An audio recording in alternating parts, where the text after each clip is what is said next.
इस वीडियो में बात करेंगे कीबोर्ड के बारे में। कीबोर्ड के अंदर कितने बटन होते हैं, कीबोर्ड कितने भागों में बांटा हुआ है। आज की वीडियो में संपूर्ण जानकारी हम देने वाले हैं। नमस्कार, मेरा नाम है सुजीत और आप सीख रहे हो कंप्यूटर बेसिक क्लास। तो चलिए वीडियो को स्टार्ट करते हैं। अब हम बात करेंगे कीबोर्ड के अंदर कितने बटन होते हैं। तो कीबोर्ड के अंदर 104 बटन होते हैं। कई कीबोर्ड में 105 बटन भी होते हैं और कुछ स्पेशल कीबोर्ड होते हैं जिसके अंदर 108 बटन होते हैं।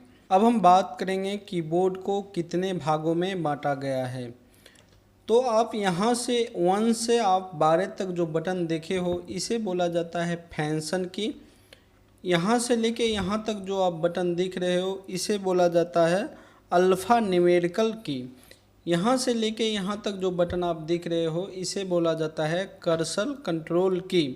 कई बार ये जो की है ये कर्सर का भी वर्क करता है, तो इसीलिए इसे बोला जाता है कर्सर कंट्रोल की। यहाँ से लेके ये सारा भाग आप दिख रहे हो इसे बोला जाता है न्यूमेरिकल की या आप कीबोर्ड बोल सकते हो। अब हम आपको बारी बारी से सभी बटन को इस्तेमाल करना बताएंगे।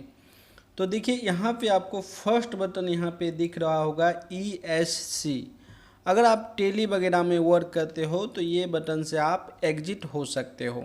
ये टेली वगैरह में ज़्यादा ये बटन को यूज होता है। अब आपको इससे नीचे ये वाली की आपको दिख रहा होगा। अब आप यहाँ से लेके 1 से लेके 0 तक या 1 से लेके बैक स्पेस तक बटन आप यूज कर सकते हो। अब इसमें स्पेशल जो करेक्टर है जैसे आई है, @ है, हच है, डॉलर है, जो यहाँ से लेके यहाँ तक जो स्पेशल करेक्टर इसके अंदर लिखा हुआ है उसको आप कैसे यूज करोगे वो आप यहाँ से देखो। जैसे हम कीबोर्ड थोड़ा इधर किए, अब जैसे कि यहाँ पे हमें देना है @, ठीक है। तो हम शिफ्ट बटन दबाएंगे और ये बटन दबाएंगे तो यहाँ पे @ आएगा। फिर से हम शिफ्ट बटन दबाएंगे, अगर हच बटन हमें दबाना है तो कुछ इस तरह से आएगा। फिर हम शिफ्ट बटन दबाएंगे, अगर यहाँ %, डॉलर या कुछ भी स्पेशल करेक्टर इसमें से हमें कुछ भी लिखना है तो शिफ्ट बटन दबा के हम कुछ इस तरह से ये स्पेशल करेक्टर लिखेंगे। उसके बाद अगर हम शिफ्ट बटन को होल्ड से छोड़ दें, अब हम यहाँ से 1 2 3 4 इस तरह से भी हम इसे यूज में ले सकते हैं। तो इस बटन से आप स्पेशल करेक्टर और इस तरह से आप 1 2 3 4 5 इस तरह से यहाँ से लिख सकते हो। अब इस बटन को ऊपर में आपको आता है टैब बटन। टैब बटन से हम क्या करते हैं, एक से ज़्यादा हमें अगर स्पेस लेना होता है तो इस टैब बटन को हम यूज करते हैं। जैसे एग्जांपल के तौर पे अगर हम बुक और इसके बीच में स्पेस हमें चाहिए, जैसे इन दोनों के बीच में स्पेस चाहिए तो हम सिंपली स्पेस बटन दबाएंगे तो ये स्पेस आएगा, 1 स्पेस आएगा। मगर हमें ज़्यादा स्पेस चाहिए तो टैब बटन दबाएंगे, ठीक है। अब देखिए जैसे कि हमें इन दोनों के बीच में क्लिक किया और यहाँ स्पेस हमें चाहिए तो हम इस तरह से दबाएंगे तो कुछ ज़्यादा स्पेस आएगा। तो आपको ज़्यादा स्पेस जहाँ पे चाहिए वहाँ पे आप टैब बटन को यूज कर सकते हो। अब हम बात करेंगे कैप्स लॉक को। देखिए कैप्स लॉक को जब आप 1 करोगे, आपको यहाँ पे शायद दिख रहा होगा, यहाँ पे 1 करोगे तो एक रेड कलर का यहाँ पे सिंबल जलेगा, ठीक है। यहाँ पे जैसे हम कैप्स लॉक 1 किए तो रेड कलर का सिंबल हमें यहाँ पे शो करेगा। अगर हम ये कैप्स लॉक को 1 करके कुछ भी लिखेंगे तो यहाँ हमें सारा जो लिखाएगा वो कैपिटल लिखाएगा, ठीक है। जैसे हम यहाँ पे कुछ टाइप कर रहे हैं, ठीक है। इस तरह से हम जो भी चीज़ लिखेंगे ये हमारा कैपिटल लिखाएगा। इसी में हम क्या करेंगे, अगर हम शिफ्ट बटन दबा के अभी हम एक बार कुछ लिखें तो ये स्मॉल होगा। तो जब भी आपका यहाँ पे कैप्स लॉक 1 रहेगा और जो भी चीज़ आप टाइप करोगे तो वो कैपिटल में आपको टाइप होगा। तो कैप्स लॉक को कुछ इस तरह से आप यूज कर सकते हो। अब हम बात करेंगे शिफ्ट बटन को। शिफ्ट बटन को आप जैसे कि आपको कोई चीज़ लिखना है, जैसे हमें यहाँ पे राम लिखना है, हम चाहते हैं कि पहला जो R है वो कैपिटल हो, बाकी सारा हमारा स्मॉल हो। तो हम क्या करेंगे, शिफ्ट बटन को होल्ड करके रखेंगे, मतलब शिफ्ट बटन को इस उंगली से आप इस तरह से दबाओ RAM, ठीक है। जैसे हमें यहाँ पे राजा लिखना है तो हम क्या करेंगे, शिफ्ट बटन को इस तरह से होल्ड करके रखेंगे RAJ, ठीक है। जैसे हमें मुकेश लिखना है तो M तो हमारा यहाँ है, तो कुछ इस तरह से मुकेश लिखेंगे। यहाँ पे शिफ्ट बटन को दबा के रखेंगे तो M लिखेंगे तो बड़ा अक्षर आएगा और मुकेश। तो हम शिफ्ट बटन को होल्ड करके किसी भी एक वर्ड को हम बड़ा अक्षर में लिख सकते हैं, मतलब हम कैपिटल में लिख सकते हैं। अब हम बात करेंगे कंट्रोल बटन को। कंट्रोल बटन से आप बहुत कुछ कर सकते हो, जैसे कंट्रोल हुआ, शिफ्ट हुआ और अल्ट हुआ, ये तीनों बटन का कॉम्बिनेशन रहता है। इन तीनों बटन से शॉर्टकट खूब सारा बनाया जाता है। तो जैसे ये फाइल को हमें अगर सेव करना है, जैसे ये जो भी फाइल है हमारे पास, इसे हमें सेव करना है, तो कंट्रोल के साथ S बटन दबाएंगे तो देखोगे एक विंडो आपके सामने खुल के आएगा। अब आप यहाँ पे इसे सेव कर सकते हो। देखो यहाँ पे क्लिक करोगे, जहाँ पर भी आपको जिस लोकेशन में इसे सेव करना है, जैसे हमने डेस्कटॉप पर किए, ओके किए, तो ये फाइल हमारा डेस्कटॉप पे कहीं ना कहीं सेव हो गया होगा।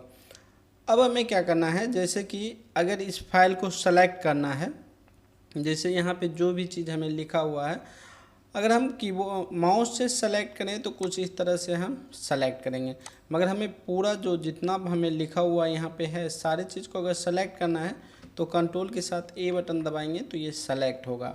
इसे हटाना है, कंट्रोल के साथ X बटन दबाएंगे, ये हट जाएगा। फिर से यहाँ हमें दोबारा लाना है, कंट्रोल के साथ Z बटन दबाएंगे, कुछ इस तरह से दोबारा फिर आ जाएगा। तो ये तीनों बटन का कॉम्बिनेशन करके आप बहुत सारे चीज़ का शॉर्टकट देख सकते हो। हम अगले वीडियो में बताएंगे पूरा शॉर्टकट आप किस तरह से उसे यूज करोगे। अब देखिए इसे बोला जाता है स्पेस बार, ठीक है। ये वाली बटन हमने ये छोड़ दिए बटन, एक बार ये देख लो। इसे बोला जाता है विंडोज बटन, ठीक है। जैसे हमने यहाँ पे क्लिक करते हैं तो हमारा इस तरह से खुल के आता है, यहाँ से हम शट डाउन वगैरह मार देते हैं सिस्टम को। इसी तरह से अगर आप यहाँ पर भी इस तरह से क्लिक करोगे तो सेम ऑप्शन आपको आएगा और यहाँ से शट डाउन वगैरह मार सकते हो। बाकी आप यहाँ से एप्लीकेशन वगैरह में घुस सकते हो, ठीक है। तो कुछ इस तरह से ये वर्क में आप ला सकते हो। अब इसे अल्ट बटन दबा के, जैसे अल्ट आप F दबाओगे तो क्रोम से आप एग्जिट हो सकते हो। हम यहाँ पे क्रोम ब्राउज़र ओपन नहीं कर रहे हैं, आप अल्ट F दबाओगे तो क्रोम ब्राउज़र से एग्जिट हो सकते हो, मतलब बाहर आ सकते हो। तो अल्ट का भी खूब यूज होगा, आगे के वीडियो में आप जानोगे। उसके बाद यहाँ पे लेते हैं स्पेस।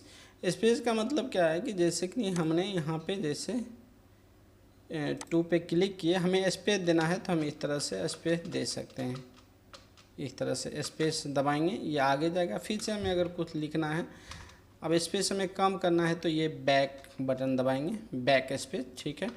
तो अगर हमने यहाँ पे लिखा कुछ इस तरह से हमने टाइप किए और यहाँ से क्लिक करेंगे तो ये स्पेस होगा।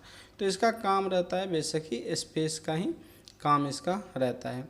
अब यहाँ पे सेम बटन आएगा, ठीक है। जैसे यहाँ पे अल्ट है, कंट्रोल है, शिफ्ट है, तो इसी तरह से इधर भी सेम आएगा। अब देखो इंटर को आप कैसे यूज़ करोगे। अब जैसे कि यहाँ हम किए और इस बीच में हमें लाइन चाहिए, इस जगह पे हमें लाइन चाहिए, तो इंटर बटन दबाएंगे तो इसके बीच में एक लाइन आ जाएगा, ठीक है। हमने यहाँ पे क्लिक किए, इंटर किए, फिर से इंटर किए, अब देखो इस बीच में एक बार एक लाइन आ गया। तो कोई भी चीज़ जैसे यहाँ पे हमने टाइप किया, इंटर करेंगे तो फिर से हमारा स्टार्ट हो जाएगा। दोबारा इंटर करेंगे तो एक छोड़ के दोबारा से हमें स्टार्ट हो जाएगा। तो कुछ इस तरह से हम इंटर का यूज कर सकते हैं। अब देखिए आगे देखिएगा, आपको बैक स्पेस दिख रहा है, तो आपने जैसे कि हमने कहीं पे क्लिक कर लेते हैं, एक बार यहाँ पे क्लिक किए, इसे बोला जाता है बैक स्पेस। तो इस पर आप क्लिक करोगे तो इस साइड का पॉइंट आपका डिलीट होता रहेगा, ठीक है। अब इस साइड का पॉइंट आपको डिलीट होगा, कुछ भी लिखा है डिलीट होगा। अगर चाहते हो कि इस साइड का जो भी लिखा है वो डिलीट हो, जैसे वर्ल्ड लिखा है तो इस साइड वाली डिलीट हो, तो आप ये डिलीट बटन दबाओगे तो इस साइड वाली डिलीट होगी। जैसे दिस है तो हमें डिलीट करना है, दिस को डिलीट करना है तो इधर से करोगे, ठीक है। OFT जैसे है तो हम इधर से स्पेस बार दबाएंगे तो इस तरह से ये वर्क करेगा। अब देखिए यहाँ पे हम आ जाते हैं, ये बटन से इस ऑप्शन में सिर्फ आप ऊपर नीचे जा सकते हो। जैसे कि यहाँ पे क्लिक करोगे तो नीचे जा सकते हो, इधर ऊपर जा सकते हो। तो इसको कर्सर कंट्रोल कीबोर्ड इसलिए बोला गया है कि कभी कर्सर का भी ये काम करता है, ठीक है। इसी तरह से इसे भी आप यूज कर सकते हो, जैसे नीचे ऊपर, ठीक है। बाकी अगर आप इंटरनेट वगैरह जब चलाओगे तो इन सब का यूज होगा, ठीक है। तो इस तरह से इसे भी आप यूज कर सकते हो। बाकी यहाँ पे देखोगे तो ये टाइप करने के लिए भी है, जो भी चीज़ आपको टाइप करना है तो यहाँ से आप कर सकते हो, ठीक है। अब देखिए जब आप टाइपिंग करोगे तो आपको उंगली यहाँ से होना चाहिए इस तरह से, जैसे ASDF, ठीक है, और JKL सेमीकोलन, ठीक है। और यहाँ पे लिखने के प्रैक्टिस करोगे तो यहाँ 3 उंगली आपको होना चाहिए, ठीक है। इतना पे 3 उंगली आपको होना चाहिए, ठीक है। यहीं से आपको सारा नीचे से लेके ऊपर तक आपको कवर करेगा। देखो इतना आप सीख जाओगे तो कुछ न कुछ हद तक आप सीख ही जाओगे कीबोर्ड को यूज करना। ये हम बेसिक बताए हैं, आगे चल के और हम एडवांस बताएंगे कि किस तरह से और भी आप शॉर्टकट किस तरह से यूज कर सकते हो। आज के वीडियो में इतना ही, मिलते हैं अगले वीडियो में। बहुत बहुत धन्यवाद।